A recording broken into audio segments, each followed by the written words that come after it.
Le titre de ce livre, c'est L'homme spirituel. Il est écrit par le bien-aimé frère Watchman Nee. Nous sommes présentement à la 8e et grande partie de ce livre. 8e et grande partie de ce livre. Chapitre 1 de cette 8e et grande partie. Chapitre 1, petit 2. Après la régénération. Après la régénération.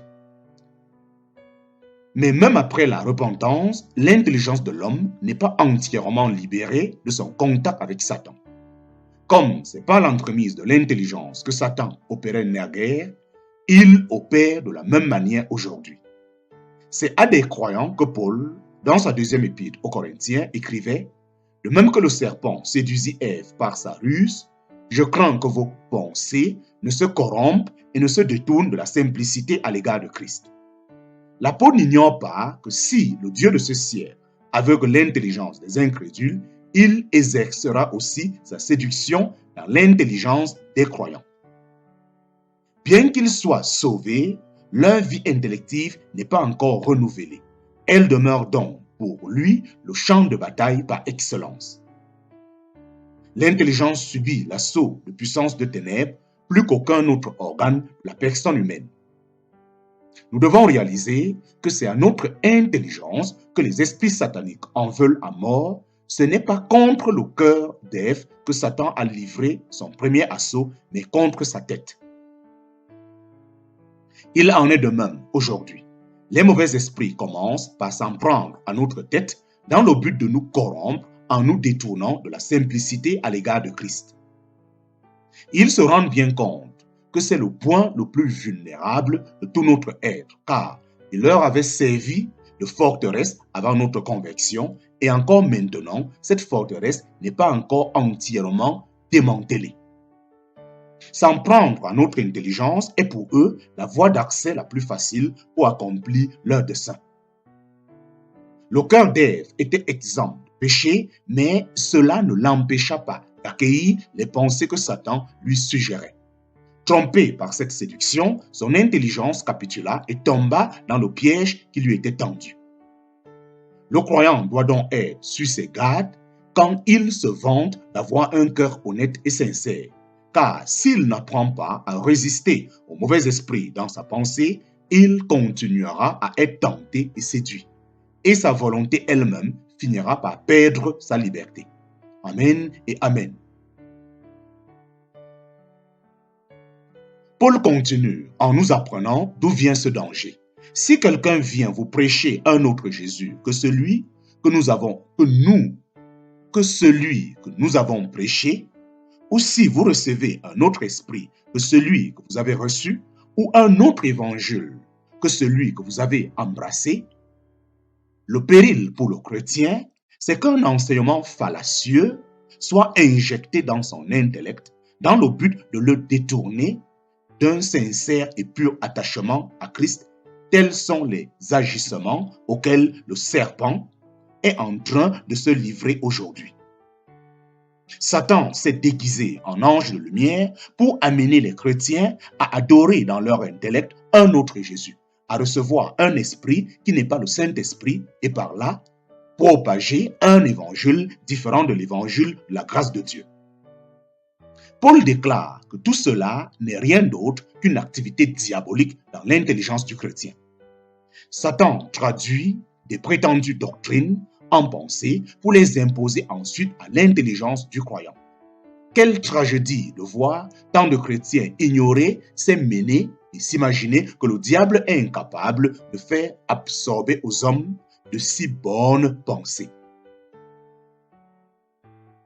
Il est donc possible à l'enfant de Dieu d'avoir une nouvelle vie et un cœur nouveau sans avoir une nouvelle tête. Pour beaucoup d'entre eux, bien qu'ils aient un cœur nouveau, la vieille intelligence n'a pas abdiqué. Leur cœur est plein d'amour, tandis que leur tête est absolument dépourvue de saine perception. Que de cas où les mobiles du cœur sont parfaitement purs, alors que dans la tête, tout est chaos et confusion. On a été saturé de tout un fratras doctrinal, mais il manque à l'intelligence l'élément le plus important, qui est le discernement spirituel. D'innombrables chrétiens ont un amour sincère pour tout le peuple de Dieu, mais leur cerveau est bourré d'un invraisemblable mélange de théories et d'opinions. Ailleurs, ce sont des chrétiens parmi les plus fidèles qu'on découvre étroits d'esprit et pleins de prévention. Ils ont décidé d'avance où est la vérité et quelle vérité ils accepteront. Chez d'autres encore, l'intelligence se révèle incapable de rien concevoir. Tous ces symptômes témoignent d'une intelligence qui n'a pas été renouvelée. L'homme fait plus de tort à ses semblables par la tête que par le cœur. Si les croyants apprenaient à distinguer le renouvellement du cœur du renouvellement de l'intelligence, ils ne commettraient pas l'erreur de croire en l'homme. L'histoire est parsemée de nombreux cas d'hérésie qui ont été conçus et propagés par des hommes incontestablement sanctifiés. L'explication est simple. Leur cœur a été renouvelé, mais leur intelligence est restée ce qu'elle avait toujours été.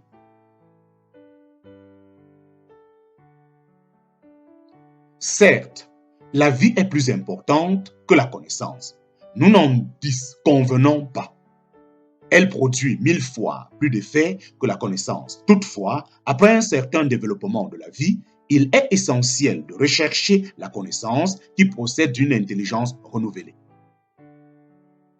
Si l'intellect n'est pas renouvelé, la vie du chrétien manquera fatalement d'équilibre. L'enseignement populaire d'aujourd'hui souligne l'importance de l'amour, de la patience, de l'humilité, entre autres choses dans la vie du chrétien. Ces traits de caractère ont une grande valeur car rien ne peut les remplacer. Mais pouvons-nous les regarder comme répondant à tous nos besoins? Ils sont importants, mais ils ne sont pas tout. Il est tout aussi vital pour personnalité chrétienne d'avoir une intelligence renouvelée, élargie et fortifiée. N'entendons pas dire que le chrétien spirituel n'a pas besoin de son bon sens. Peut-on